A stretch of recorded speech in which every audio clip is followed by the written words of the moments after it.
کہ ایک نظریہ جبر ہے اور دوسرا نظریہ ہے تفویض. معنی کیا تھا جبر کا مطلب کیا ہے کہ اعمال انسانی میں انسان کا کوئی رول نہیں ہے، جو کچھ کرتا ہے خدا کرتا ہے. یعنی عمل اور انسان اس کا آپس میں کیا رابطہ ہے؟ کہیں کچھ بھی نہیں ہے. عمل انسانی میں انسان ذرہ برابر مداخلت نہیں کرتا، جبر محض جو کچھ کرتا ہے خدا کرتا ہے، اور انسان بعنوان اعلیٰ استعمال ہو جاتا ہے اور اس کے بعد پھر اس کو بیچارے کو جہنم میں جھونک دیا جاتا ہے. اس کے مقابلے میں انہوں نے کہا کہ یہ تو ممکن نہیں ہے کہ سب کچھ کرے خدا اور جہنم میں ڈال دے انسان کو. آخر اس کا کیا فلسفہ ہے یا کیا حکمت ہے اس کے پیچھے، یا کون سی عدالت ہے؟ کئی ایک سوالات وجود میں آتے ہیں. تو ان سوالات سے بچنے کے لیے کیا کیا؟ نظریہ تفویض اپنا لیا. تفویض کیا ہے؟ کہا کہ جو کچھ کرتا ہے انسان کرتا ہے، خدا کا کوئی رول نہیں ہے، ذرہ برابر خدا اس کے اندر مؤثر نہیں ہے. خوب، ادھر سے کیا ٹھیک کر لیا کہ ثواب و عقاب تو درست کر لیا، جہنم کا مسئلہ بھی ٹھیک کر لیا، لیکن ادھر سے توحید کو چوپٹ کر دیا. اور وہ کیا ہے کہ خدا ماشاء اللہ معاذ اللہ ریٹائر ہو گیا ہے، خلق کیا، خلق کرنے کے بعد اصلا انسان کے ساتھ خدا کا کوئی رابطہ نہیں رہا. خوب، ایک ادھر سے افراد میں اور دوسرا تفرید میں چلا گیا. خوب، بل الامر بین الامرین. اب بین الامرین کا معنی پہلے عرض کیا تھا کہ یہ نہیں ہے کہ آدھا جبر بنا لیں اور آدھا تفویض بنا لیں تو نظریہ امامیہ بن جائے گا، نا، یہ بدتر ہے تفسیر. خوب، آج وہ تفسیر کہ جو اہل بیت نے ذکر کی ہے، بل الامر بین الامرین، جبر مکمل باطل، تفویض مکمل باطل، اور نظریہ سوم جو ان دونوں سے ہٹ کر ہے وہ یہ ہے کہ عمل انسانی میں نہ انسان مجبور ہے اور نہ انسان کے اعمال میں خدا کی کوئی مداخلت نہیں ہے. یعنی وہ بھی باطل اور یہ بھی باطل. اور یہ وادی بڑی دقیق اور عمیق ہے کہ عمل انسانی میں انسان مجبور بھی نہ ہو، در عین حال کے عمل انسانی ہے، خدا کا رول بھی ہے، اور خدا کا رول ہوتے ہوئے شراکت بھی نہیں ہے، اور جنت و جہنم بھی درست ہے، ثواب و عقاب بھی درست ہے، عدالت بھی اپنی جگہ پہ پابرجا ہے. اب اس کو سمجھنے کے لیے تھوڑی سی دقت کی ضرورت ہے کہ کیسے ہے کہ عمل انسانی، نماز انسان پڑھتا ہے، اس نماز میں انسان کا اختیار بھی ہو اور خدا کا اثر بھی ہو، عمل دخل بھی ہو، اور انسان خدا سے جدا بھی نہ ہو. در عین حال انسان ثواب کا استحقاق بھی پیدا کر لے یا جہنم کا استحقاق بھی اس کے اندر پیدا ہو جائے. تو یہ کس طرح سے ہو سکتا ہے؟ یہاں پہ بحث شرک اور توحید میں جو سب سے اہم ترین عنصر ہے اس کی ایک تفسیر یہ ہے کہ شراکت وہاں پہ ہوتی ہے، یہ شرک وہاں پہ ہوتا ہے جہاں پہ دونوں طاقتیں ایک دوسرے کے عرض میں ہوں اور دونوں مستقل طاقتیں ایک عمل کے اندر مؤثر ہوں، تو وہاں پہ کہا جاتا ہے یہ اس کا شریک ہے اور پلٹ کر وہ بھی اس کا شریک ہے. مثلا ابھی آپ کو یہاں سے میز اٹھانا ہے، آپ تنہا نہیں اٹھا سکتے، پھر کیا کرتے ہیں؟ دوسرے ساتھی کا سہارا لیتے ہیں. وہ آتا ہے آپ کے ساتھ ملتا ہے، آدھی توانائی آپ لگاتے ہیں اور آدھی توانائی وہ لگاتا ہے. دونوں مل کر جب توانائی کو استعمال کرتے ہیں میز کو اٹھا لیتے ہیں. تو میز کے اٹھانے میں دوسرا شخص آپ کا کیا ہے؟ شریک. بس شرکت ہمیشہ وہاں پہ ہوتی ہے جہاں پہ دونوں طاقتیں ایک دوسرے کے مقابلے میں ہوں اور ایک دوسرے کے عرض میں ہوں، وہاں پہ شراکت کا مسئلہ آتا ہے. اگر انسان اور خدا اس نماز میں برابر کے شریک ہوں اس عمل میں، یعنی آدھا عمل انسان انجام دے اور آدھا عمل خدا انجام دے، یہ ہو جائے گی شراکت. اور اس شراکت کے نتیجے میں پھر کیا ہونا چاہیے؟ دونوں کو ثواب میں بھی شریک ہونا چاہیے اور دونوں کو عقاب میں بھی شریک ہونا چاہیے. اسی کی طرف امام صادق علیہ السلام نے اشارہ کیا تھا کہ اگر انسان اور خدا دونوں شریک ہو کر ایک عمل کو انجام دیتے ہیں تو پھر یہ عدالت سے دور ہے کہ ایک شریک ایک چیز میں شریک ہو اور دوسرے میں شریک نہ ہو، یعنی ثواب میں شریک ہو اور عقاب میں شریک نہ ہو. جب انسان گناہ کر رہا ہو اور گناہ میں خدا بھی شریک ہو تو یہ کیسی عدالت ہے کہ ایک شریک کو جہنم میں بھیج دے اور خود اپنے آپ کو جہنم سے بچا لے؟ یہ ممکن نہیں ہے. یہ ناظر تھے اس شرکت کی طرف جو شرکت ہے ارضی ہوتی ہے، طلبی اصطلاح میں ارضی یعنی دو طاقتیں مستقل، ان طاقتوں کا آپس میں کوئی رابطہ نہیں ہے، ایک دوسری کی محتاج نہیں ہے، اور در عین حال دونوں مل کر ایک عمل کو انجام دیتے ہیں 50-50۔ یہ شرک ہے جو توحید کے منافی ہے، اور یہی وہ شرک ہے کہ جس کی مذمت کی گئی ہے، اور یہ شرک اصل قابل فرض نہیں ہے اعتقادات کی دنیا میں۔ بس اگر یہ کہا جائے کہ خدا بھی شریک اور انسان بھی اس عمل میں شریک ہے تو یہ کیا ہے؟ یہ شرک عرضی ہے جو سازگار نہیں ہے۔ بس یہ احتمال بھی باطل ہے کہ انسان بھی انجام دیتا ہے عمل کو اور خدا بھی انجام دیتا ہے، اور دونوں شریک ہو کر عرض کی صورت میں انجام دیتے ہیں، یہ باطل ہے۔ خوب، اس کو علم کلام نے حل کیا، اور علم کلام کہتا ہے کہ نہیں، یہ شرکت عرضی نہیں ہے بلکہ شرکت طولی ہے۔ نام سنا ہے نا؟ شرکت طولی کیا ہوتی ہے؟ شرکت طولی میں یہ ہوتا ہے کہ ایک کام ایک ذات انجام دیتی ہے، اگر اس سے انجام نہ پائے تو پھر بڑی طاقت اس کو آ کر انجام دیتی ہے، اس کو کہتے ہیں طول میں۔ سیڑھیاں دیکھی ہیں؟ ایک سیڑھی کے اوپر اگر دونوں کھڑے ہوں تو یہ کیا ہے؟ عرض میں، اور ایک نچلی سیڑھی پہ کھڑا اور ایک اوپر والی پہ، تو یہ کیا ہے؟ طول میں۔ یعنی پہلے یہ ہے، اگر اس سے نہ ہوا تو پھر وہ ہے، اگر اس سے نہ ہوا تو پھر۔ اسی لیے اس کا رائے حل بیان کرنے کے لیے علم کلام نے کیا کہا کہ اصلاً انسان اور خدا عمل میں دونوں مؤثر ہیں، لیکن یہ تاثیر طولی ہے، یعنی انسان انجام دیتا ہے، جہاں پہ رہ جائے پھر وہاں پہ نوبت کس کی آتی ہے؟ خدا کی۔ بس شریک نہیں ہے بلکہ نوبت کی بات ہے، پہلے یہ انجام دیتا ہے، اگر اس سے نہ ہو۔ کتنے ایسے کام ہیں جو انسان انجام دینا چاہتا ہے لیکن انجام نہیں دے پاتا، پھر کیا ہوتا ہے؟ بس اوقات غیبی طاقت کے ذریعے اس کے کام حل ہو جاتے ہیں۔ بس یہاں سے پتہ چلتا ہے کہ یہ طول میں ہے انسان اور خدا، عرض میں نہیں ہے۔ خوب، اس سے علم کلام نے یہ اصطلاح استعمال کر کے بیان کر دیا، اور بیان کرنے کے بعد کہا کہ اب تو موزل حل ہو گئی۔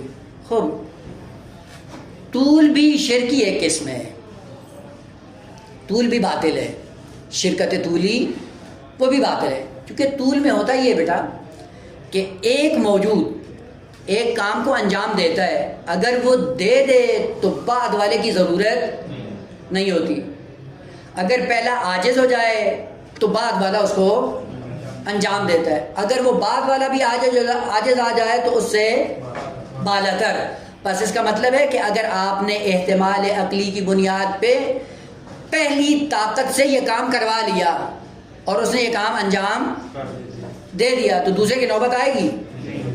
بس دوسرے کی ہمیں ضرورت نہیں ہے۔ اگر دوسرے سے انجام نہ پایا تو پھر تیسرے کی ضرورت ہوگی، اور اگر دوسرے نے انجام دے دیا تو پھر تیسرے کی ضرورت۔ اکثر لوگوں نے ذہن میں یہی رکھا ہوا ہے کیا کہ ہم کام کریں گے، اگر ہم سے نہیں ہوتا ہے معصومین کا سہارا لیں گے، معصومین نے مدد کر دی تو خدا کی ضرورت ہو، اگر یہاں پہ معصوم نہیں کر سکا پھر خدا کی باری آئے گی۔ عموماً لوگوں کے ذہنوں میں ایسے ہی ہے۔ جیسے جب ان سے پوچھا جائے ائمہ سے مانگتے ہو تو کیا ہوتا ہے، کہتے ہیں یہ طول میں مانگتے ہیں۔ طول میں مانگنے کا کیا مطلب ہے؟ احسن، تم ان سے مانگتے ہیں، اگر نہ دیا تو پھر خدا۔ یہ کیا بات ہے؟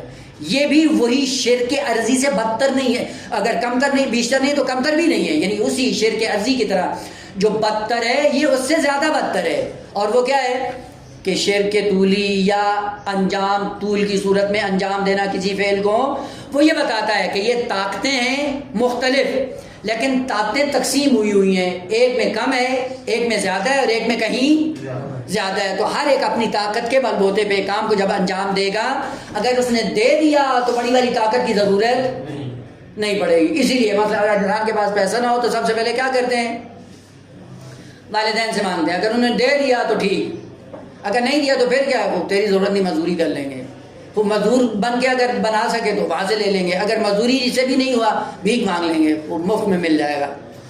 اس کا مطلب ہے کہ ہمیں ان وسائل کی ضرورت نہیں ہے اپنی، اگر انہوں نے کر دیا تو کر دیا، اگر نہیں کیا تو پھر اوپر کی بات چلے گی۔ جیسا ہوتا ہے یہاں پہ مثلا مدرسے بیٹھے ہیں، مدرسے میں آپ نے کوئی کام پھنسا ہوا ہے، آپ جاتے ہیں مدرسے کسی مسئول کے پاس، یہ کام کر دو، کر دیا تو مشکل حل ہوگی، آگے جانے کی ضرورت نہیں ہے۔ اگر اس نے نہیں کیا تو کیا بڑے مسئول کو شکایت لگاتے ہیں، وہ بڑا مسئول جب اس کے پاس گئے تو اس نے ڈانٹ دیا تو ہو گیا تو ٹھیک، اگر اس بڑے مسئول نے بھی نہیں کیا، شکایت جہاں تنسوا تک پہنچ جائے گی، جہاں تنسوا میں جا کے کہیں گے یہ آپ کے قانون کی خلاف ورزی کر رہا ہے، مدیر اس کو ذرا انسان کا بچہ بناؤ۔ اب وہاں پہ جاتے ہیں، وہاں پہ پھر یہ ترتیب باقی ہے کمزور سے بالاتر اور بالاتر سے بالاتر، یہ سارا شرک ہی شرک ہے. عرض میں ہو تو بھی شرک ہے، طول میں ہو تو بھی، چونکہ طول میں بھی یہی ہوتا ہے کہ ہم پہلے اس کے محتاج ہیں، اگر اس نے کر دیا تو ٹھیک، آپ کی ضرورت نہیں ہے، آپ اپنے گھر میں بیٹھو. اگر اس سے انجام نہ پایا تو ہم آپ کے محتاج ہوں گے. اور بڑے افسوس کے ساتھ اس وقت اگر اب طلاب کے اندر بھی جا کر دیکھو، علماء کے اندر سب نے یہی ایک رٹ لگائی ہوئی، جی مسئلہ ائمہ قارئین دیتے ہیں یا نہیں دیتے ہیں، رزق دیتے ہیں یا نہیں دیتے ہیں. وہ کہتے ہیں جب وہ دیتے ہیں تو خدا بھی دیتا ہے، یہ تو شریک ہو گیا. کہا نہیں، یہ طول میں. مانا کرو طول کا کیا ہے، کہ پہلے ان سے مانگتے ہیں، اگر انہوں نے مشکل حل کر دی تو ٹھیک ہے، اگر نہیں ہوئی تو پھر خدا کے پاس جائیں گے.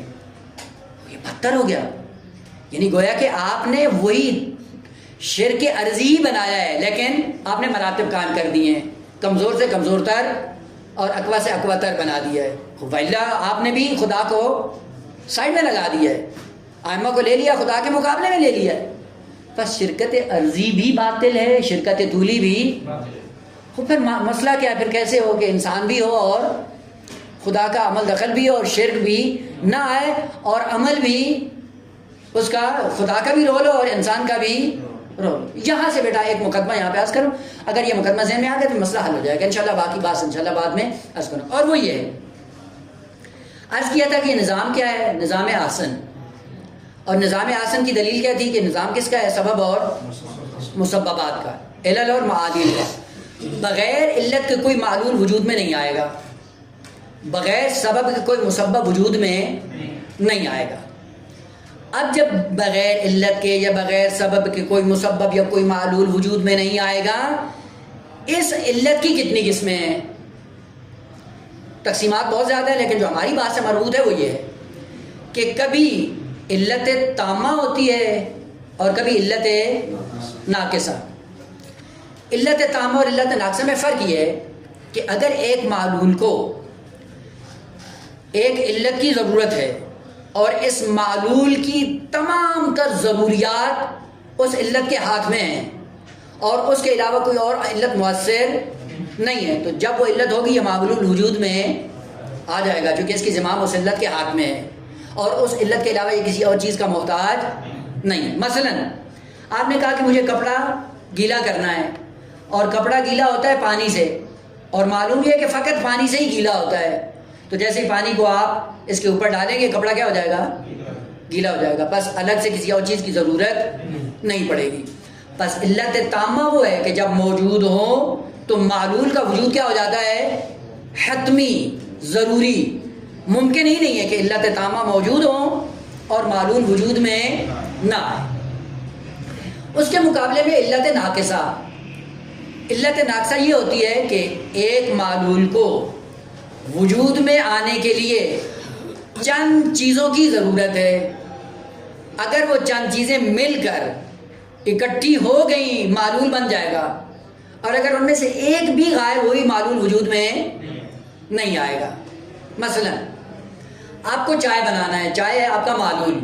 اب چائے کو وجود میں آنے کے لیے کئی ایک اجزاء کی ضرورت ہے. دودھ چاہیے، البتہ پاکستانی چائے کی بات کر رہا ہوں. دودھ چاہیے، پانی بھی چاہیے، پتی بھی چاہیے، چینی بھی چاہیے، آگ بھی چاہیے، پتیلا بھی چاہیے اور بنانے والا بھی چاہیے. یہ سارے اجزاء مل کر کس کو وجود دیں گے، ایک وجود کو بنام چائے. اگر ان میں سے ایک عنصر کو آپ حذف کر دیں، ایک عنصر کو آپ بیچ میں سے نکال دیں، مثلا دودھ نہیں ہو، چائے بن جائے گی. پتی کو نکال دیں، چائے بنے گی. اسی طرح ایک ایک جز کو آپ باہر نکالتے جائیں، یہ معلول کبھی بھی وجود میں نہیں آئے گا. تو بس پتہ چلا کہ چائے ایک معلول ہے جو ایک علت کا محتاج ہے، اور وہ علت کیا ہے، علت مرکبہ ہے، اور علت مرکبہ کے اجزاء ہیں، اور یہ معلول ہر جز کا محتاج ہے. اب یہ جو ہر جز کا محتاج ہے، یہ سارے اجزاء جب ایک وقت میں اکٹھے ہوں گے تو یہ معلول وجود میں آئے گا. اور اگر ایک بھی بیچ میں غائب ہو گیا تو یہ معلول کبھی بھی وجود میں نہیں آئے گا. بس اس معلول کی جو علت ہے اس کو کیا کہا جائے گا، ہر ایک جز کی نسبت. مثلا دودھ علت ہے چائے کی، آپ کہیں گے ہے، لیکن کون سی علت ہے، ناقصہ. پتی علت ہے یا نہیں ہے، کون سی علت، ناقصہ.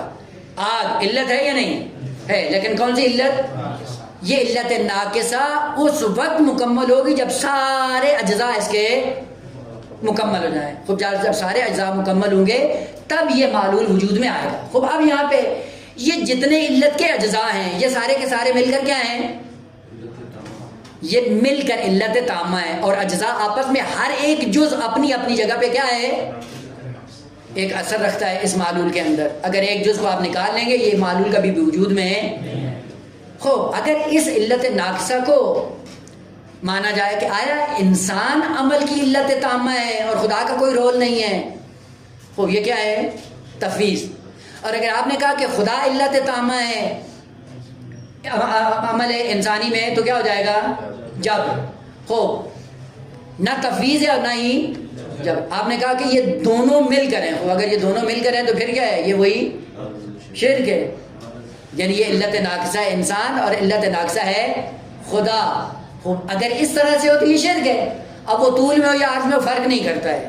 وہ پس علت تامہ بھی نہیں ہے انسان اور علت ناقصہ بھی نہیں ہے. پھر یہ کیا ہے علت بھی ہے، خدا کا رول بھی ہے، در عین حال بحث و جہنم بھی درست، اعمال بھی سارے اپنی جگہ پہ ہیں، استحقاق بھی اپنی جگہ پہ ہے. یہاں پہ یہ ہے کہ ہر علت فقط علت تامہ نہیں ہوتی، ہر علت فقط علت ناقصہ نہیں ہوتی. بعض علل کا دائرہ اس سے ہٹ کر ہے اور وہ کیا ہے؟ بعض چیزیں ایسی ہوتی ہیں کہ جن کو علت کی ضرورت ہے. پہلے اجزاء سارے محقق ہوتے ہیں لیکن آخری جز وہ ہمیشہ کارساز ہوتا ہے. یعنی وہ اثر جو معلول میں چھوڑتا ہے وہ آخری جز ہوتا ہے کہ اگر وہ ہوا تو یہ معلول ہوگا، اگر وہ آخری جز نہ ہوا تو یہ معلول کبھی بھی وجود میں، اگرچہ پہلے سلسلہ علل کا وہ سارا اپنی جگہ پہ باقی رہے. مثلا فرض کریں ایک معلول کو 10 اجزاء کی ضرورت ہے، 9 جز باقی ہیں لیکن 10واں جز نہیں آیا ہے. جب تک وہ 10واں جز نہیں آئے گا یہ 9 کے 9 سارے کیا ہیں؟ بیکار. یعنی اس پورے معلول کا دار و مدار کس پہ ہے؟ اس ایک پر ہے. اور وہ آخری جز آ گیا تو یہ معلول آئے گا، اور اگر آخری جز نہ آئے تو یہ معلول وجود میں نہیں آئے گا. اور پورے معلول کا دار و مدار اسی جز اخیر پر ہے. خوب جز اخیر آئے گا تو یہ معلول محقق ہو جائے گا، اگر وہ جز اخیر نہیں آئے گا تو یہ محقق نہیں ہوگا. اور وہ جز اخیر اس عمل کے اندر انتہائی مؤثر ہے اور اسی تاثیر کی بنیاد پر اس معلول کو خارج میں محقق ہونا ہے. مثلا چائے اس میں ممکن ہے چائے بنانے والا بھی ہو لیکن باقی اجزاء یہاں پہ بھی وہ السویاں ہیں، عرض کی صورت میں، طول کی صورت میں نہیں ہے، لیکن وہ اس میں ہر ایک جز اخیر کی حیثیت رکھتا ہے. انسان اور خالق کائنات میں جب اعمال کی دنیا آتی ہے عمل کو خارج میں محقق ہونے کے لیے بہت سے عوامل کی ضرورت ہے. ان تمام عوامل اور اسباب اور اجزاء میں جو خالق کائنات نے فراہم کرنے ہیں، اگر خالق کائنات فراہم نہ کرے ممکن ہی نہیں ہے کہ یہ انسان اس عمل کو محقق کر سکے. لیکن اس عمل میں انسان جز اخیر کی حیثیت رکھتا ہے. مثلا ایک نماز کو محقق کرنے کے لیے کیا چاہیے؟ علم چاہیے، معرفت چاہیے، دین چاہیے، شریعت چاہیے، نزول ملائک چاہیے، پیغمبر چاہیے، شریعت چاہیے، سارا سلسلہ ہے. اور اس کے بعد اس انسان کو توانائی بھی چاہیے، انسان کو عقل بھی چاہیے، انسان کو شعور بھی چاہیے، جگہ غصبی بھی نہیں ہو. یہ سارے اسباب یہ کون فراہم کر رہا ہے؟ خدا فراہم کر. اگر ان میں سے ایک بھی نہ ہو تو یہ انسان کبھی بھی اس عمل کو انجام نہیں دے سکتا. لیکن اس کے باوجود کہ یہ سارے اسباب خدا فراہم کر رہا ہے عالم تکوین کے اندر، در عین حال نماز محقق کیوں نہیں ہو رہی ہے؟ چونکہ خالق کائنات نے ان سارے اسباب کے ہونے کے باوجود اس عمل کی زمام کو انسان کے ارادے پر موکول کر دیا ہے. اور انسان کا ارادہ کیا ہے؟ جزء اخیر، جزء متمم. اگر یہ جز ہوئی تو یہ عمل ہوگا، اور اگر یہ جز نہیں ہوتی عمل کبھی بھی وقوع پذیر. جبکہ اتنے اجزاء تھے اور اتنے اجزاء ہونے کے باوجود یہ عمل خارج میں محقق نہیں ہو رہا. کیوں نہیں ہو رہا ہے؟ چونکہ ارادہ انسانی اس میں نہیں ہے. یہیں سے ارادہ الہی کی 2 قسمیں بن جاتی ہیں، ایک ارادہ تکوینی اور دوسرا ارادہ تشریعی. ارادہ تکوینی کیا ہے؟ کہ جس چیز کا خدا ارادہ کرتا ہے کون فیکون ہو جاتا ہے، کیونکہ ارادہ الہی سے ہٹ کے کسی چیز کی ضرورت. لیکن ارادہ تشریعی میں خدا چاہتا ہے کہ آپ نماز پڑھیں، خدا چاہتا ہے کہ آپ حج کریں، خدا چاہتا ہے کہ آپ روزہ رکھیں. اس روزے کو محقق ہونے کے لیے، اس حج کو محقق ہونے کے لیے بہت سے امکانات کی ضرورت ہے. وہ کون فراہم کرے گا؟ خدا. لیکن اسی فریضے کو محقق ہونے کے لیے جو علت العلل ہے، جزء اخیر ہے، جزء متمم ہے، وہ کیا ہے؟ انسان کا ارادہ ہے. اگر وہ ارادہ ہوا تو یہ فعل محقق ہوگا، اور اگر وہ ارادہ محقق نہ ہو تو یہ فعل وقوع پذیر نہیں ہوگا. بس نقش اور رول اور کردار جو اس عمل کے اندر مؤثر ہے وہ کس کا ہے؟ انسان کا ارادہ ہے. اب سوال، یہ انسان کا ارادہ خدا کے مقابلے میں ہے؟ نہ، یہ ارادہ بھی خالق کائنات نے اس انسان کو دیا ہے. بس سارا کچھ کس سے ہے؟ لیکن اس ارادے کا استعمال خالق کائنات نے انسان کے اختیار میں دے دیا ہے. دو طرح سے استعمال کر سکتے ہو، خیر میں بھی استعمال کر سکتے ہو، شر میں بھی. اور یہ یاد رہے کہ اگر خیر میں استعمال کیا عمل خیر بن جائے گا، اور اگر شر میں استعمال کیا تو عمل شر بن جائے گا. آیا کہاں سے ہے ارادہ؟ خدا سے. امکانات کہاں سے آئے؟ خدا سے. سارے امکانات کو خالق کائنات نے لا کر انسان کے ارادے پہ وابستہ کر دیا اور کہا کہ یہ ارادہ آپ کے عمل میں مؤثر ہے. اگر یہ ارادہ تم نے اچھی جہت میں استعمال کیا، استحقاق بہشت پیدا کر لو گے، اور اگر یہ ارادہ آپ نے شر میں استعمال کیا تو استحقاق جہنم پیدا کر لو گے. اور اس انتخاب میں خدا نے انسان کو مجبور نہیں کیا ہے. بس استحقاق ارادہ انسانی سے جنم لیتا ہے، اور اس ارادے میں انسان مجبور نہیں ہے. اور یوں بھی نہیں ہے کہ اس ارادہ کرنے میں خدا کے مقابلے میں ہو. اگر خدا نے اس کو با اختیار خلق نہ کیا ہوتا تو ممکن ہی نہیں تھا کہ یہ دو راستوں میں سے ایک کا انتخاب کرنے کے قابل ہوتا. لہذا حیوان کے سامنے ایک راستہ ہے، نباتات کے سامنے ایک راستہ ہے، ملائک کے سامنے ایک راستہ ہے. اس لیے وہاں پہ کوئی اختیار بھی نہیں ہے، اس لیے وہاں پہ کوئی استحقاق بھی نہیں ہے. چونکہ یہ ارادہ انسانی ہے کہ جو عمل کے لیے جزء اخیر کی حیثیت رکھتا ہے، اور جزء اخیر سے ہی عمل وجود میں آئے گا. اس سے پہلے عمل کبھی وجود میں، اور وہ جزء اخیر انسان کے ہاتھ میں ہے. مثال، گاڑی ہے، بلندی پہ کھڑی ہے، اور ٹائر بھی اس کے ہیں، سارا کچھ ہے، لیکن بریک لگی ہوئی ہے. اور جب تک بریک لگی گاڑی وہیں پہ رکی رہے گی. اگر یہ گاڑی وہاں سے حرکت کرے تو کیا چاہیے؟ وہاں پہ ارادہ چاہیے کہ اس بریک کو ہٹا دے. جیسی بریک ہٹائیں گے یہ گاڑی چلنا شروع ہو جائے گی. کس کی طرف آئے گی؟ نیچے کی طرف آئے گی. اب نیچے دو راستے ہیں، ایک راستہ جاتا ہے جو گڑھے میں جاتا ہے، اور دوسرا ہے جو فرض کریں سیدھا راستہ جا رہا ہے، صراط مستقیم ہے، اور یہ گاڑی حرکت کرتی رہے گی. خوب، یہ سیدھی جائے یا گڑھے میں جائے، یہ کیسے ہوگا؟ سٹیئرنگ کے بلبوتے پہ. سٹیئرنگ جس کے ہاتھ میں ہوگا یہ اس کو ہے کہ وہ گاڑی یا لے جائے سیدھے راستے پہ یا گرا دے گڑھے میں. اور جو سٹیئرنگ گھما رہا ہوتا ہے وہی مسئول ہوتا ہے.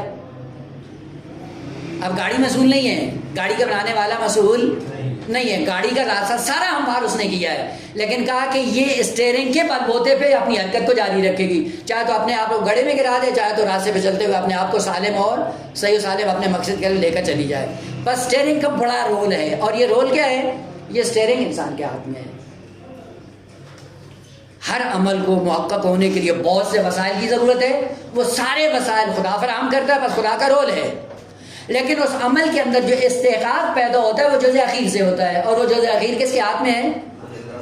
خود انسان کے ہاتھ میں ہے. بس بل الامر بین الامرین، یوں نہیں ہے کہ عمل کا سارا دار و مدار انسان کے ہاتھ میں ہے. نا، ایسا نہیں ہے. اور یوں بھی نہ کہو کہ عمل کا سارا دار و مدار خدا پہ، انسان کا کوئی رول نہیں ہے. بس جبر بھی باطل ہے، تفویض بھی باطل ہے. بل الامر وراء الامرین، دونوں سے ہٹ کے. اور وہ کیا ہے کہ خداوند عالم سارے عمل کے امکانات فراہم کرتا ہے، اور ان کے بعد عمل وجود میں نہیں آتا ہے. کیوں نہیں آتا ہے؟ چونکہ سارے عمل کا دار و مدار ان اجزاء کے ہوتے ہوئے آخری جز پر موقوف ہے، اور وہ آخری جز کس کے ہاتھ میں ہے؟ انسان کے ہاتھ میں. جہاں پہ انسان کے ارادے کو نقش اور رول ہوتا ہے، اور ارادہ انسانی آ کر ثابت کرتا ہے کہ ان سارے امکانات کا رخ مجھے کس طرف موڑنا ہے. اگر آپ نے صراط مستقیم پہ رخ موڑ دیا، استحقاق بہشت پیدا ہو جائے گا.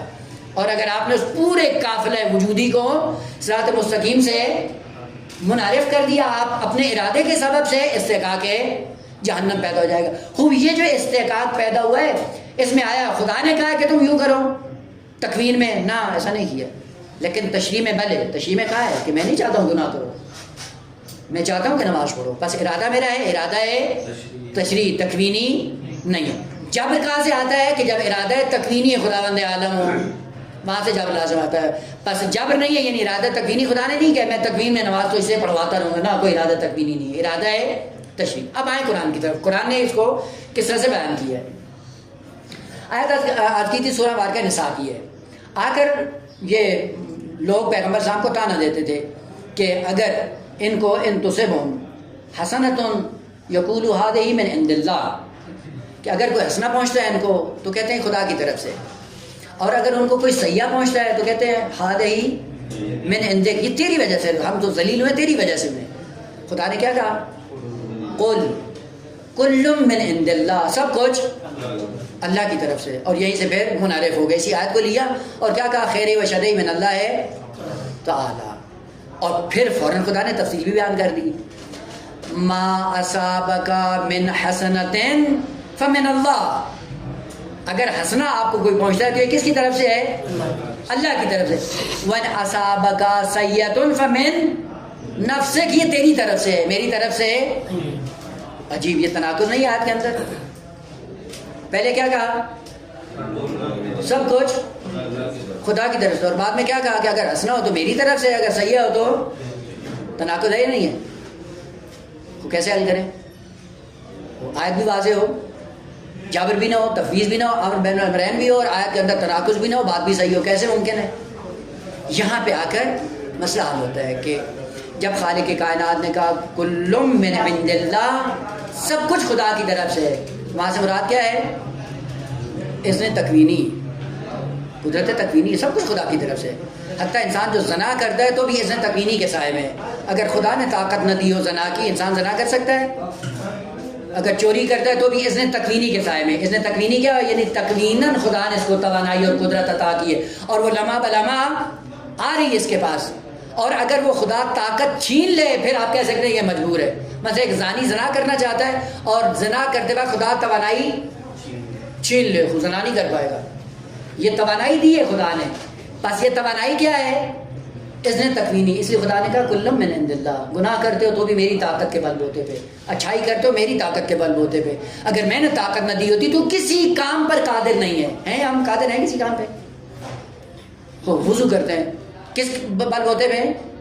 اس نے تکوینی کے سائے میں. پانی خدا فراہم کرتا ہے، عقل آ گئی، شعور خدا دیتا ہے. اگر یہ خدا نے نہ دیا وضو کر سکتے ہیں؟ بس خدا نے فقط اس نے تکوینی نہیں دیا ہے، طاقتور بنایا ہے، طاقت دی ہے، توانائی دی ہے، لیکن توانائی دے کر انسان کو آزاد نہیں چھوڑا ہے. جانوروں کی طرح نہیں ہے کہ جس کو توانائی دے دی ہے اور آزاد چھوڑ دیا ہے، لہٰذا وہ چیرتے بھی ہیں، پھاڑتے بھی ہیں، جو کچھ کرتے ہیں، کوئی کسی چیز کے مسئول. لیکن انسان سے کہا ہے کہ تو فقط اس نے تکوینی کا مالک نہیں ہے، بلکہ اس نے تشریح بھی میں نے تجھے دیا. اور اس نے تشریح مراد کیا ہے؟ کہ میں نے تجھے توانائی دی ہے اور اس توانائی کا استعمال بھی بتایا ہے کہ اس طاقت کو کہاں پہ استعمال کرنا ہے اور کہاں پہ استعمال نہیں کرنا. زبان میں نے دی ہے، گویائی میں نے دی ہے، نطق میں نے دیا، یہ اس نے تکوینی ہے. لیکن میں نے تجھے جانور بنا کے نہیں بھیجا ہے، بلکہ اس نے تشریح کے سائے میں انسان بنا کر بھیجا ہے. تو کیا کرو گے؟ کہا یہ تیرے اختیار میں، اس کو استعمال کیسے کرنا ہے.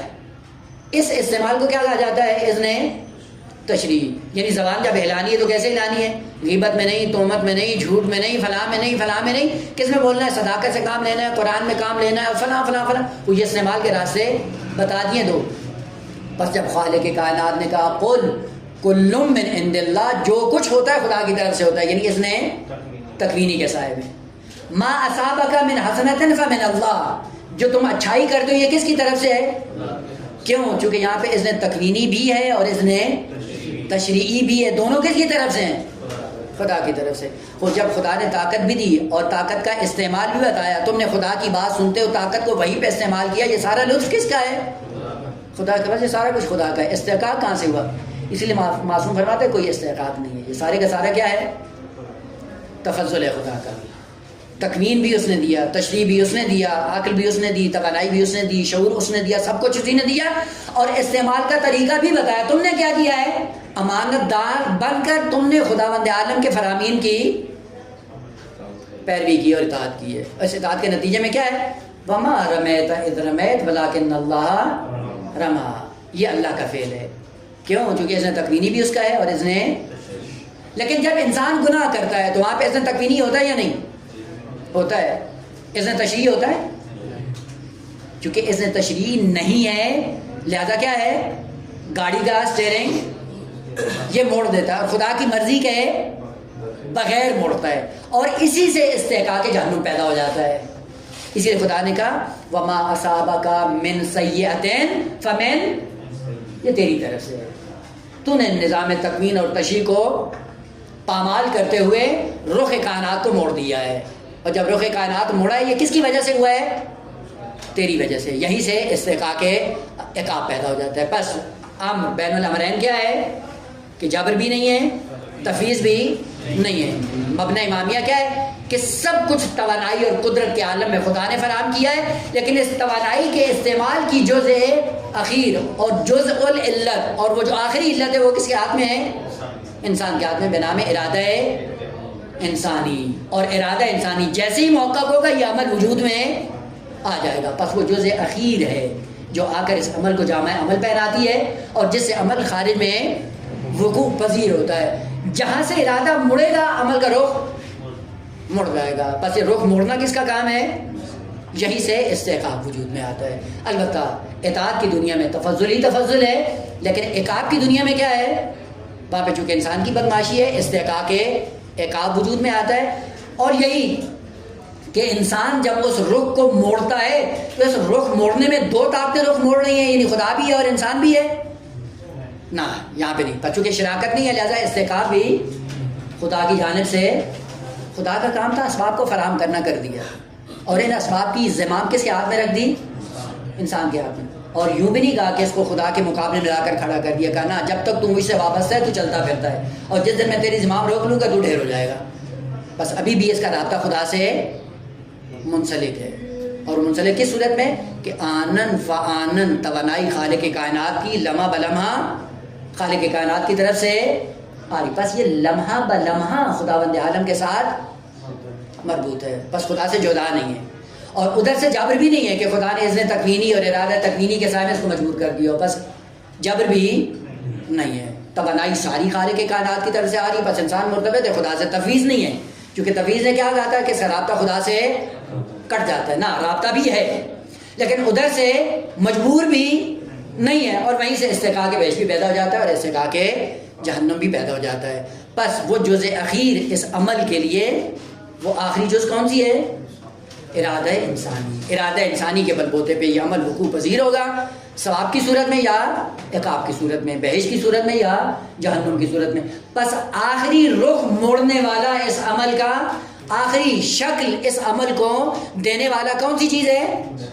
ارادہ اور اختیار انسانی ہے. بس اختیار انسانی کے بلبوتے پہ انسان بس نہ مجبور محض ہے اور نہ ہی تفویض ہے، نہ جبر نہ تفویض، بلکہ ایک وادی ہے دیگر ہے. استحقاق بھی اپنی جگہ پہ درست ہے، بہشت و جہنم بھی درست ہے. اور اسی عمل کی صورت کو بیان کرنے کے لیے خالق کائنات نے 1,24,000 انبیاء بھیجے ہیں کہ اس توانائی کو کیسے آپ نے استعمال کرنا ہے. بس فلسفہ بعثت بھی اپنی جگہ پہ باقی ہے، انزال کتب بھی باقی ہے، بہشت و جہنم بھی باقی ہے، توحید بھی باقی ہے، شرک بھی نہیں ہے. یہاں سے پتہ چلتا ہے کہ وادی تیسری ہے. یہاں سے اب ہو جائے گا پھر قضا اور قدر کیا ہے. اب مانا کریں گے قضا کیا ہے، قدر کیا ہے، اور اس قضا اور قدر کے بیچ میں انسان کرتا کیا اس ارادے کے بلبوتے پہ کہ جس ارادے سے پہلے اس عمل کو انجام دینے کے لیے ہزاروں اسباب کی ضرورت تھی، اور ہزاروں اسباب خدا نے فراہم کر کے اس انسان کو دے دیے ہیں. اور دینے کے بعد کیا کیا ہے؟ انسان کو اس دنیا میں لا کر کھڑا کر دیا ہے. اور یہیں سے آ کر کہتے ہیں کہ یہی قضا اور قدر کی دنیا میں انسان مجبور ہے. اور مجبور کیا ہے؟ مثلا سوال، ان خدا کو پتہ ہے یا نہیں کہ یہ گناہ کرے گا یا نہیں کرے گا؟ پتہ ہے یا نہیں؟ وہ پتہ ہے. تو جب پتہ ہے تو اس کے علم کی وجہ سے یہ اگر اس نے گناہ نہیں کیا تو علم خدا کیا ہو جائے گا؟ جال بن جائے گا. پس چونکہ خدا کے علم میں یہ گناہ کرے گا پس یہ کرے گا، تاکہ خدا کا علم جہالت میں نہ بدلے. وہ بس یہیں سے پتہ چلتا ہے قضا اور قدر کی دنیا میں انسان کیا ہے؟ مجبور ہے.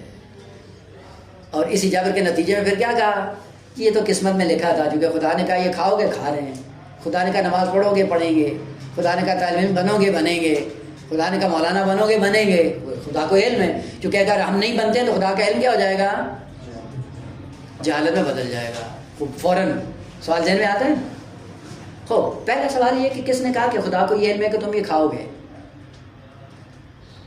یہ کیسے پتہ چلا کہ تمہیں اس عمل سے پہلے تمہیں کس نے بتایا ہے کہ یہاں پہ خدا کو یوں علم ہے کہ یہ گناہ کرے گا؟ کس نے بتایا آپ کو؟ کس نے بتایا؟ ابھی آپ کی بات ہو رہی ہے، ابھی خدا کی نہیں ہو رہی۔ آپ کو کس نے بتایا کہ خدا کو یوں علم ہے کہ یہ گناہ کرے گا، جس کے بل بوتے پہ آپ نے جبر کا الزام لگا دیا؟ آپ کو کس نے بتایا ہے؟ اپنے بعد از عمل کشف کیا ہے۔ خوب اب سوال یہ کہ چونکہ آپ نے عمل کے بعد کشف کیا ہے کہ خدا کو یوں علم تھا کہ یہ گناہ کرے گا، جو عمل کے بعد آپ کے لیے کشف ہو رہا ہے، لیکن خدا کے لیے، خدا کو اس عمل سے پہلے علم تھا یا نہیں تھا؟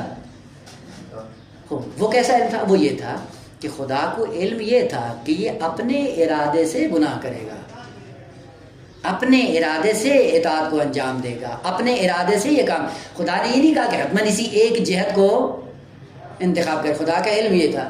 بس خدا نے کہا یہ قتل کرے گا، کیا؟ خدا کو یہ علم تھا کہ یہ میری دی ہوئی طاقت کے بل بوتے پہ سوئے اختیار کے ساتھ انتخاب کرتے ہوئے اپنے ارادے سے یہ کام کرے گا۔ خدا کو یہ علم تھا، نہیں ہے کہ آپ نے جو علم کشف کیا یہ علم تھا۔ ثانیاً علم کبھی بھی انسان کے لیے جبر کا باعث نہیں بنتا ہے۔ ابھی آپ دیکھیں 20 مثالیں ہیں۔ آپ کو علم ہے یا نہیں ہے کہ کل اتنے بج کر اتنے منٹ پر اتنے سیکنڈ پہ سورج طلوع کرے گا؟ علم ہے یا نہیں ہے یا نہیں؟ اور اسی وقت وہ کرتا ہے یا نہیں کرتا، طلوع کرتا ہے یا نہیں؟ چونکہ اس لیے کہ آپ کو علم ہے اس لیے سورج طلوع کر رہا ہے، یعنی آپ کے علم کی وجہ سے مجبور ہو گیا کہ اسی وقت وہ طلوع کرے۔ بس علم کبھی جبر کا باعث نہیں بنتا ہے، علم ہوتا رہے۔ علم کبھی بھی کسی معلول کو مجبور نہیں کرتا ہے۔ یہ محکمہ موسمیات میں جاتے ہیں، کیا کہتے ہیں؟ منگل کو فلاں ٹائم پہ بارش آئے گی، فلاں ٹائم پہ بادل آئیں گے، آ جاتے ہیں یا نہیں؟ بس چونکہ ان کو علم تھا اس لیے بادل آئے ہیں۔ علم کبھی بھی کسی چیز کو مجبور نہیں کرتا ہے۔ اصل علم سبب جابر نہیں ہے، علم الہی بھی سبب جابر نہیں ہے۔ اسی لیے بس آتے ہیں استاد کلاس میں پڑھاتا ہے، پڑھانے کے بعد پہلے سے اعلان کر دیتا ہے، کیا؟ فلاں بچہ اتنے نمبر لے آئے گا، فلاں پاس ہو جائے گا، فلاں فیل ہو جائے گا۔ چونکہ استاد کو علم ہے اس لیے ہونا ہے، علم فیل ہوئے، بس فیل یا پاس ہونے میں علم ہے استاد کو، لیکن علم استاد نے اس کو مجبور نہیں کیا کہ وہ فیل ہو، علم استاد نے مجبور نہیں کیا کہ وہ پاس ہو جائے۔ پاس کس بل بوتے پہ ہوا ہے؟ اپنی محنت پہ۔ فیل کیوں ہوا ہے؟ اپنی محنت پہ۔ مثلا دوسری مثال، ایک انسان چھت پہ کھڑا ہے اور چھت پہ کھڑا ہو کر ایک نابینا آدمی ہے جو جا رہا ہے، یہ نابینا آدمی جا رہا ہے اور یہ انسان چھت پہ کھڑا دیکھ رہا ہے، اور اس کو پتا ہے کہ اولا یہ نابینا ہے، اس کو نہیں پتا اس کے سامنے گڑھا ہے یا نہیں ہے، اور وہ جو چھت پہ کھڑا ہے وہ دیکھ رہا ہے کہ اگر یہ اسی طرح چلتا رہے گا تو اس کا اختتام کہاں پہ ہوگا؟ گڑھے میں ہوگا۔ اور ادھر سے ہے بھی نابینا، اور نابینے سے پہلے اس نے اس کو منع بھی کیا ہے کہ اس طرح سے حرکت نہیں کرو۔ کیوں؟ چونکہ اس حرکت کے بل بوتے پہ کہاں جاؤ گے؟ گڑھے میں جاؤ گے۔ اور اس کو یہ بھی معلوم ہے چھت والے کو کہ یہ بدبخت میری بات بھی نہیں مانے گا۔ اب جیسے ہی اس نے حرکت کرنا شروع کی نابینا نے، وہ جو چھت پہ آدمی کھڑا تھا اس نے اعلان کر دیا ایھا الناس، یہ آدمی گڑھے میں گر گیا۔ اور تھوڑی بات دیکھا کہ واقعاً وہ اسی حرکت میں کرتے کرتے جا کے گر گیا نا۔ وہ جیسے وہ گڑھے میں گرا، جا کے اس کا گریبان پکڑ لیں، چونکہ تو نے اعلان کیا تھا کہ گرے گا، یہ گر گیا ہے۔ یوں ہوتا ہے، وہ دیکھ بھی رہا ہے، وہ جان بھی رہا ہے، اور اعلان بھی اس نے کر دیا ہے، کیونکہ اس کو معلوم ہے کہ علت و معلول کے سائے میں یہ چونکہ نابینا ہے، اس کو بتانے کی ضرورت ہے، رہنمائی کی ضرورت ہے، کر دی اس نے۔ لیکن گڑھے میں جانے کے لیے حرکت کی ضرورت ہے، وہ حرکت علم کے سائے میں نہیں ہوتی۔ کسی کو اگر علم ہے تو یہ حرکت کرے گا، اگر علم نہیں ہے تو یہ حرکت علم کے تابع نہیں ہے، وہ کسی اور کے لیے ہے۔